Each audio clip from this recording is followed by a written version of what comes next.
क्या है और महत्व क्या है, तमाम बहुत बार पूछ चुके हैं लोग इसके विषय में। महत्व सब वेद मंत्रों का है।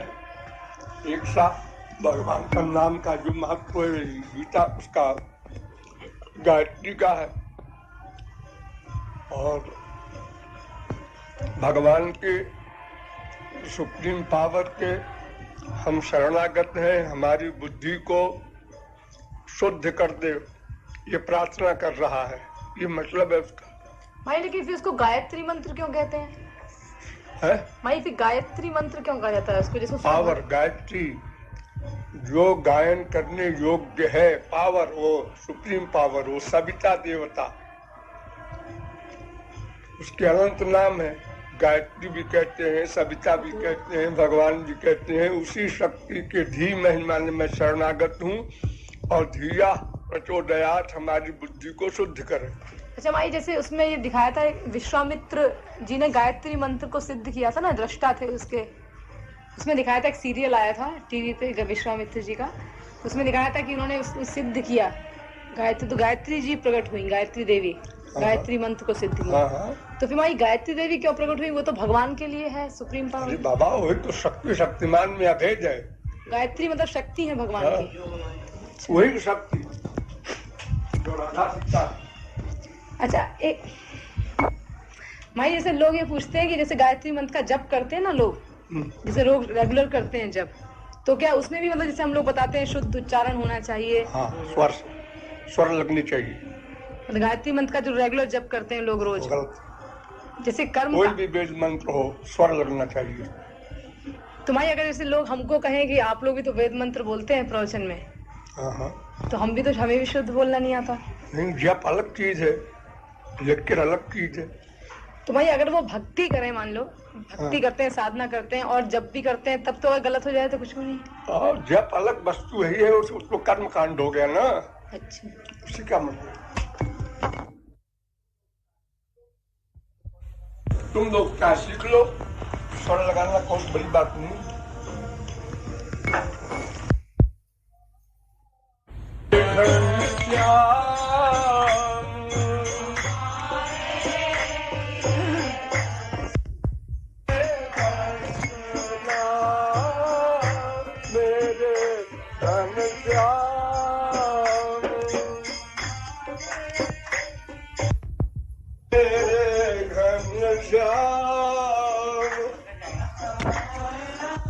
साल से ये वैदिक भक्ति के मार्ग में रहे हैं, जैसे इनके जो संप्रदाय है, तो 13 साल से इसी में है।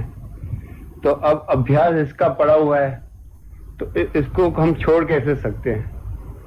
भक्ति वही करनी है। वैदिक भक्ति में भी नवधा भक्ति है, और आगानुगा में भी नवधा भक्ति है, और आगानुगा भक्ति में फिर साधन भक्ति, भाव भक्ति, प्रेमा भक्ति, राग भक्ति, अनुराग भक्ति, भावावेश भक्ति, महाभाव भक्ति तक वो नवधा भक्ति रहेगी।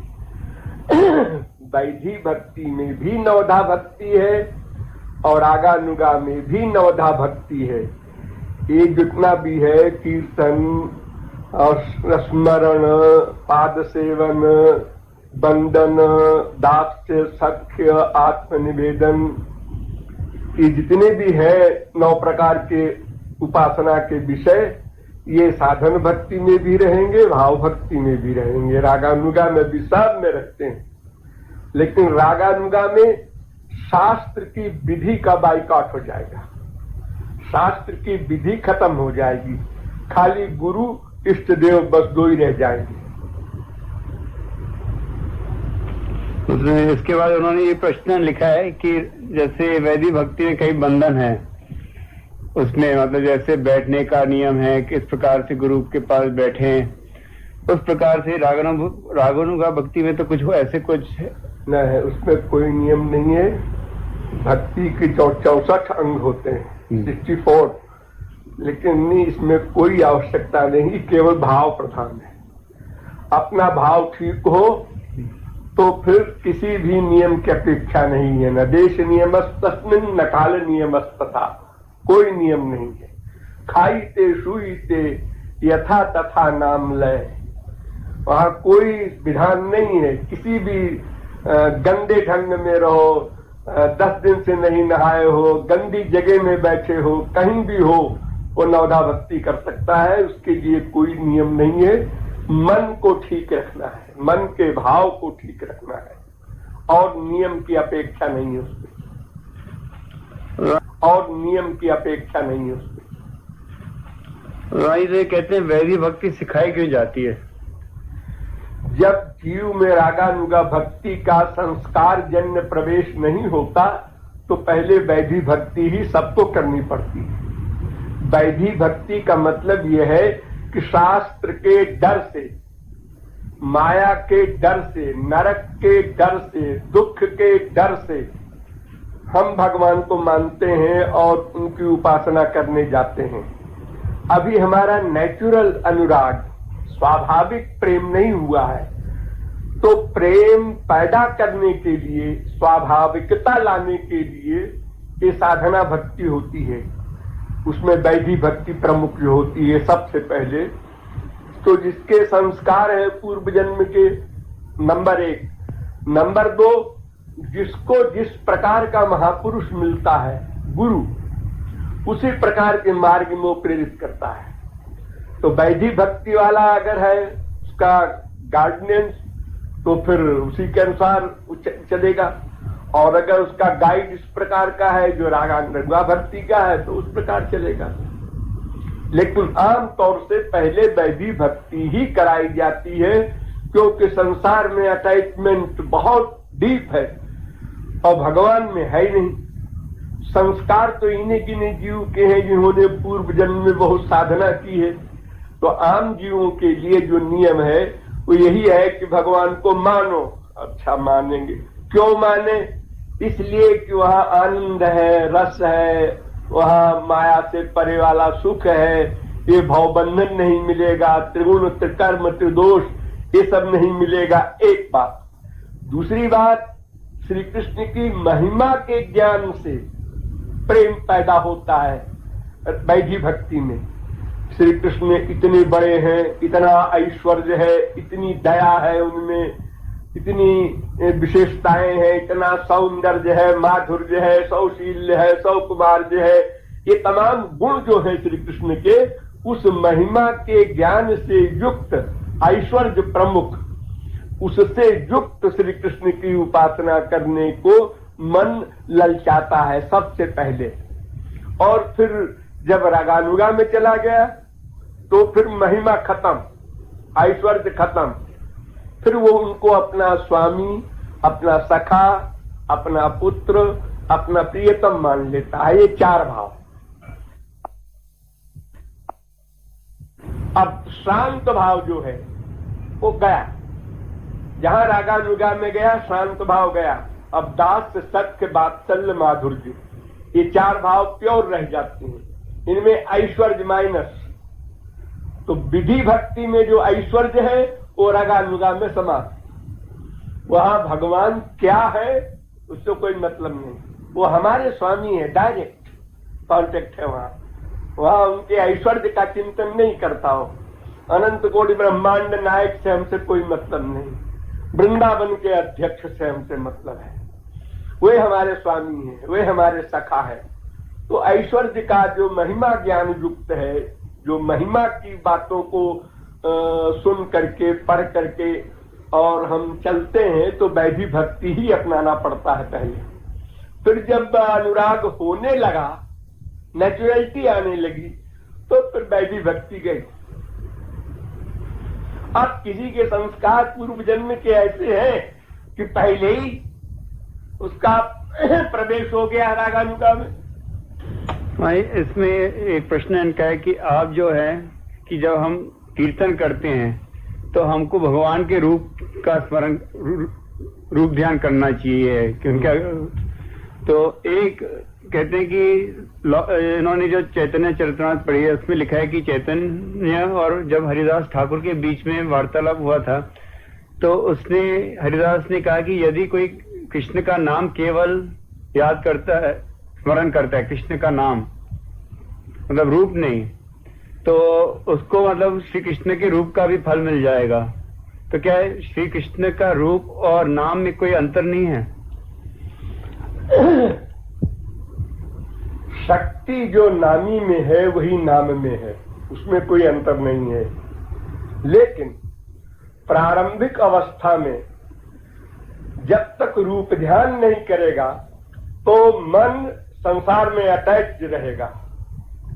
तो संसार से डिटैचमेंट के लिए मन को डाइवर्ट करके और रूप ध्यान करना कंपलसरी है। अगर रूप ध्यान नहीं करेगा तो नाम में अनुराग तो अभी है नहीं, रागानुगा वाला। अभी तो इसलिए नाम ले रहा है ना कि अच्छी चीज है, अच्छी चीज है, फायदे की चीज है। वो दवा जैसे खाता है एक मरीज, इस प्रकार उसमें रुचि नहीं, इंटरेस्ट नहीं है उसमें अभी। तो रूप ध्यान करेगा तो मन का लगाव होगा भगवान में, क्योंकि उपासना, प्रेम, भक्ति कुछ भी कहो वो मन को करना है, मेन पॉइंट मन है। तो अगर हम रूप ध्यान नहीं करेंगे तो नाम का ध्यान क्या करेंगे? उसका रा और माँ का ध्यान करेंगे क्या? क्रिय और स्ना का ध्यान करेंगे? अक्षर का ध्यान तो नहीं होता। अक्षर तो मुंह से बोला जाता है, ये तो इंद्रिय का सब्जेक्ट है। हम बोले कृष्ण, अब राम कृष्ण बोल देने से हमें उनका ध्यान भी आ जाए, ये तो अभी सिचुएशन नहीं, अभी इतना हमारा क्लास नहीं है, अभी हम लोअर क्लास में है। तो इसलिए मन से रूप ध्यान करना कंपलसरी है। आगे गौरांग महाप्रभु ने सनातन गोस्वामी से जो डिटेल में शास्त्रार्थ हुआ है, बातें हुई हैं, उसमें कहा है मनेर स्मरण प्राण। मन का जो स्मरण है वही प्राण है साधना का। दो प्रकार की साधना बताई है, वैधि भक्ति में भी और रागानुगा भक्ति में भी। एक अनासंग और एक सासंग।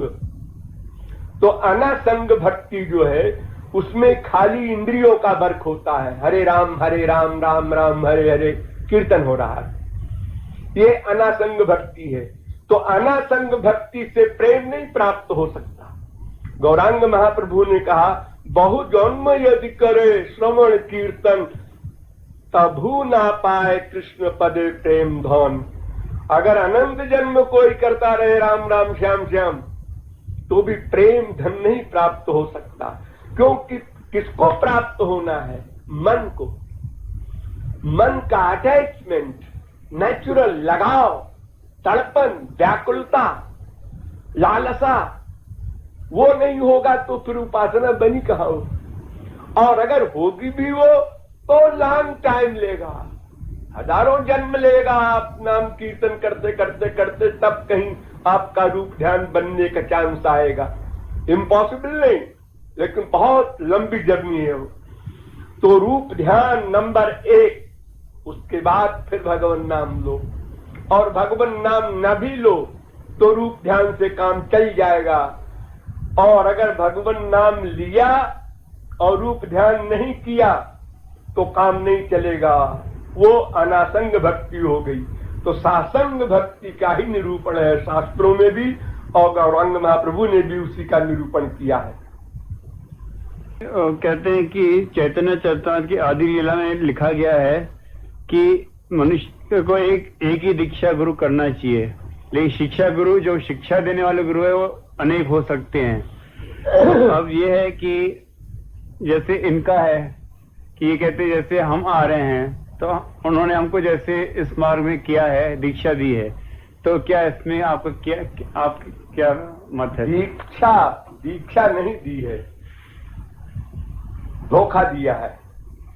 दीक्षा कहते हैं वो स्पिरिचुअल पावर जो प्रेम है, वो भगवान की जो अंतरंग शक्ति है, लादिनी शक्ति का सारभूत तत्व प्रेम, वो किसी को दे मंत्र के साथ कान में, उसको दीक्षा कहते हैं। दीक्षा दान माने तत्काल भगवत प्राप्ति, प्रेम प्राप्ति। जैसे आपके घर में फिटिंग हो गई और पावर हाउस से कनेक्शन हुआ तो एकदम लाइट पंखे चल गए, तो उस पावर हाउस से, स्पिरिचुअल पावर हाउस से जब शिष्य का कांटेक्ट कर दे गुरु, उसको दीक्षा कहते हैं। ये दीक्षा नहीं जो आजकल हो रही है, तो धोखा पाखंड है।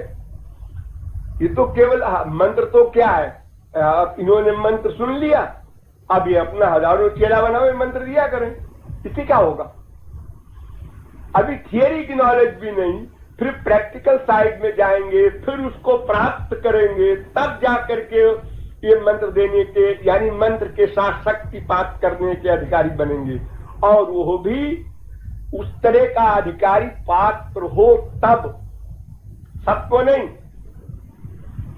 इसलिए गौरांग महाप्रभु ने कहा है कि दीक्षा पुरश्चर्चा विधि अपेक्षा न करे। ये दीक्षा कंपलसरी नहीं है। भगवान के नाम में सब शक्तियां हैं, उसको कोई हमारे कान में कहे, इससे क्या फर्क पड़ता है? हम हरे राम करते हैं, और किसी ने कान में कह दिया क्लीन कृष्णाय नमः, क्या फर्क, क्या मतलब है उसका? अरे जो मुख से बोल रहे हैं हरे राम हरे कृष्ण, क्या वो छोटी चीज है? क्या उसमें पूर्ण भगवान का निवास नहीं है जो गुरु दे रहा है? और अगर गुरु कहता है कि हम उसमें पावर दे रहे हैं, तो पावर की फीलिंग क्यों नहीं हुई? क्वेश्चन। अगर आप कहते हैं कि हम पावर दे रहे हैं, ये तार जो आ रहा है पावर हाउस में, से करंट है, तो अगर करंट नहीं आया तो फिर आप कहते हैं हमने पावर हाउस से जोड़ दिया, थ्योरेटिकल जोड़ दिया, क्या जोड़ दिया? इसलिए दीक्षा जो है वो अंतःकरण शुद्धि के पहले होती ही नहीं, होनी ही नहीं चाहिए। साधन भक्ति के बाद जब भाव भक्ति पड़ जाएगा और भाव भक्ति की अंतिम सीमा पर पहुंच जाएगा, तब अंतःकरण शुद्ध होगा। जब रजोगुण तमोगुण की अविद्या समाप्त हो जाएगी, तो अब सत्व गुण की विद्या आएगी। फिर जब विशुद्ध सत्व आएगा स्पिरिचुअल, तब सत्व गुण भी नष्ट होगा, यानी विद्या माया भी नष्ट होगी, तब अंतःकरण निर्मल होता है। पहले श्रद्धा, नंबर 2 साधु संग, नंबर 3 भजन क्रिया, नंबर 4 अनर्थ निवृत्ति, नंबर 5 निष्ठा, नंबर 6 रुचि, नंबर 7 आसक्ति। आसक्ति जब आ जाए तब वो दीक्षा पाने का अधिकारी है। इतने क्लास क्रॉस करे। आदौ श्रद्धा तथा साधु संगोत भजन क्रिया, ततो नर्थ निवृत्ति, ततो निष्ठा रुचिस्ततः अथासक्ति। यहां पहुंच जाए, अब अंतःकरण निर्मल हो गया, साफ क्लीन स्लेट हो गया। अब गुरु दीक्षा देगा, तो दीक्षा का मतलब वो प्रेम, वो दिव्य प्रेम, वो पावर वो डाल देगा मंत्र के साथ। बस जीव, फिर कुछ जीव को करना नहीं, कुछ आनंदमय हो गया, प्रेमानंद युक्त हो गया, श्री कृष्ण उसकी मुट्ठी में हो गए। तो अंतःकरण शुद्ध होने पर ही दीक्षा माने दिव्य प्रेम दान होने का नियम है। ये आजकल ढोंग होता है, जो अपना कान फूंक फूंक करके सबको शिष्य बनाया करते हैं। ये गुरु न दीक्षा गुरु है न शिक्षा गुरु है, क्योंकि शिक्षा गुरु की भी ड्यूटी है पूरी थियरी की नॉलेज करावे, और थियरी की नॉलेज उसको हो तभी तो कराएगा।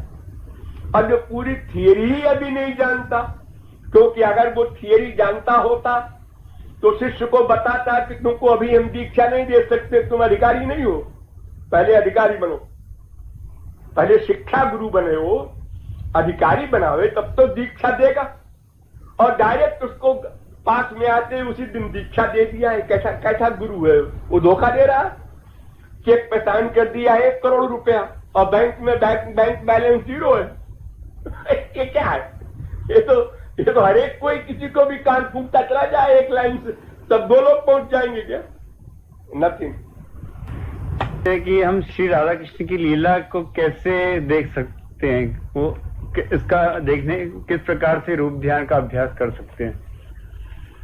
वो तो जैसे संसार में मनुष्य के कार्य होते हैं, ऐसे ही भगवान के होते हैं। नर लीला में एक बच्चा जैसे खेलता है, रोता है, छुनकता है, हंसता है, चलता है और मूर्खता की बातें करता है, हमारे संसारी बच्चे। अब वो सर्व समर्थ सर्वज्ञ हो करके वैसे लीलाएं कर रहे हैं। उन लीलाओं को हम पढ़ते हैं भागवत में, अनेक महापुरुषों की वाणी में, उसको पढ़ करके समझ करके उसी प्रकार मन से हम रूप ध्यान बनावें। रूप ध्यान अपनी चॉइस पर निर्भर है। भगवान ने ये कृपा करके रियायत दे दी है कि जो व्यक्ति जैसा चाहे मेरा रूप बना ले, उसमें भावना अलौकिक रखे। बस इतना ध्यान रखे कि एक संसारी बच्चे का ध्यान करता है तो उसके प्रति ये भावना है, ये हमारा बेटा है, मल मूत्र का पिटारा इसका शरीर है। अब भगवान के बारे में जब वो चिंतन करे तो देखो अनंत गुण है, अनंत सौंदर्य है। ब्रह्मा विष्णु शंकर जिनका दर्शन पाने को व्याकुल रहते हैं, ऐसे श्री कृष्ण किस प्रकार की लीला कर रहे हैं, भक्तों के लिए कितने भक्तों के परवश हैं, ये सब फीलिंग लाते हुए रूप ध्यान बनाता जाए। गिटार पर सितार पर किसी पे करो, एनी इंस्ट्रूमेंट, नो प्रॉब्लम। मन की रुचि पर ध्यान देना चाहिए इनको, किसी के कहने पर नहीं। ऐसे अच्छा लगता है, ऐसे ही एक तारे से अच्छा लगता है, वैसे खाली ध्यान से अच्छा लगता है, वैसे गिटार पे अच्छा लगता है, वैसे जिससे जिस तरह से ये न केन प्रकारेण मन कृष्णे निवेशयेत्, हमारे मन का लगाव हो, अटैचमेंट हो, ये हम अपने इंटरेस्ट पर डिपेंड करता है। इसमें कोई कायदा कानून नहीं है कि ऐसा ही करना चाहिए। तो कि तमाम जन्मों के संस्कार सबके अलग अलग हैं, तो किसी को कैसे अधिक मन लगता है, किसी का किस तरह लगता है, जैसे लगे वैसे लगावे। एक बार बिलासपुर में संत सम्मेलन हुआ, मध्य प्रदेश में है बिलासपुर। 50 संत आए, सबका लेक्चर हो रहा था। एक नास्तिक मंडली है उस शहर में, उन्होंने एक क्वेश्चन बड़ा बना करके और दे दिया, इसको हल करें लोग। गंगा स्नान करने से सारे पाप धुल जाते हैं, एक बार स्नान करने से। और हम लोगों में से नास्तिकों में भी बहुत से लोग सैकड़ों बार गंगा स्नान किए हैं। अब गंगा किनारे गए तो वही नदी थी, नदी समझ के नहाया। ऐसा शास्त्रों में लिखा है बाई कोटेशन। अब सब परेशान, और बड़े बड़े महामंडलेश्वर लोग थे। मैं नागपुर में था उस समय, हमको फोन किया गया कि आप फौरन आइए, सनातन धर्म की नाक कट रही है। और क्या क्या बात है ये नहीं बताया, क्या नाक कट रही है, क्या हो गया, प्रलय हो रहा। मैं गया तो वो क्वेश्चन मेरे सामने रखी, तो बड़ी हंसी आई। ये भी कोई क्वेश्चन है? तो बच्चों का, छोटे से बच्चे का क्वेश्चन है। तो मैंने कहा प्रश्नकर्ता लोग 1-2 घंटा नहीं, लगातार बोलूंगा जब तक उनका समाधान न हो जाए, और उनको बैठना होगा। 10-12 आदमी आके बैठ गए। मन हमने कहा एक बात बताओ, हमारे एक प्रश्न का पहले उत्तर दो। एक शीशी लो, शीशे में यूरिन भरो और उसको पैक कर दो और गंगा जी में डाल दो, और फिर निकाल लो 24 घंटे बाद, पैकिंग खोल दो। आचमन करेगा कोई? आप कहेंगे नहीं करेंगे, क्योंकि वो तो यूरिन तो मिला नहीं गंगा जी में, वो तो शीशी के अंदर पैक है। तो हमने कहा ये बताओ, जहां से आइडियाज पैदा होते हैं उस मशीन को क्या कहते हो तुम लोग? मन, अंतःकरण। तो जितने खराब आइडिया पैदा होते हैं तुमको, उसको हटाना चाहते हो। गुस्सा ना आवे, लोभ ना आवे, इससे परेशान है। हाँ, तो उसी मशीन की सफाई चाहते हैं आप लोग। वो मशीन ठीक हो जाए भीतर वाली, तो गंदे आइडियाज ना आवे, अच्छे अच्छे आइडियाज आवे। तो वो मशीन जो है वो कोई स्थूल है, कोई मोटी चीज है या सूक्ष्म है, उसको किसी ने देखा है कभी किसी यंत्र से, किसी वैज्ञानिक ने? नहीं, सूक्ष्म है। अब ये बताओ, गंगा जी में कौन डूबा, शरीर या भीतर वाला? किसको डुबोया आपने? जो यूरिन के ऊपर शीशी है कांच की, वो गंगा जी में जैसे डूबी, ऐसे आपने शरीर को डुबो दिया और आप अलग बने रहे। आपके अंतःकरण में संसार है, वो जा रहा है, वो जा रही है, वो नहा रहा है, वो नहा रही है, वो नाव जा रही है। अंतःकरण में ये सब है। हमारी बुशर्ट रखी है पंडा के पास, उसमें 2000 रुपया है। ऐसा न हो पंडा मार दे, उधर भी ध्यान है और दुक्की भी लग रही। तो गंगा नाम की पर्सनैलिटी कौन? पहला क्वेश्चन वो साहब नहीं जानते, वो जानना चाहिए। नंबर 2, मन को डुबोना है गंगा नाम की स्पिरिचुअल पर्सनैलिटी में। गंगा नाम की जो शुद्ध पर्सनैलिटी है, उसमें मन जो गंदा है उसको डुबो देना है। जैसे यूरिन गंगा जी में जाके एक हो गया जल में, तब वो गंगा जी बना। ऐसे मन को इतना एकत्व करो भगवान में या गंगा जी में कि कंप्लीट एकत्व हो जाए, जरा भी दूरी न रहे। अगर लोहा और पारस में थोड़ी भी दूरी होगी तो सोना नहीं बनेगा। 100% माम एकम शरणम ब्रज सिद्धांत गीता का है। तो हमने कहा कि मन तो आपका गंगा जी को जानते ही नहीं, तो ये बहिरंग पानी में बहिरंग शरीर डुबोया तो अंतरंग गंगा से अंतरंग मन का टच नहीं हुआ तो शुद्धि कैसे हो अंतरंग? बस 15-20 मिनट नहीं कहते हैं, बस समझ गए। और इसके लिए हमको बुलाया है कि दूर से इतने सारे महात्मा बैठे, सब बहिरंग बातें बताते हैं और उन लोगों को अच्छा लगता है। अरे कृपाल जी महाराज तो ऐसा बताते हैं जो साहब ऐसा करो, आंसू बहाओ, तड़पो, व्याकुलता बढ़ाओ, तो साहब अपने बस की नहीं।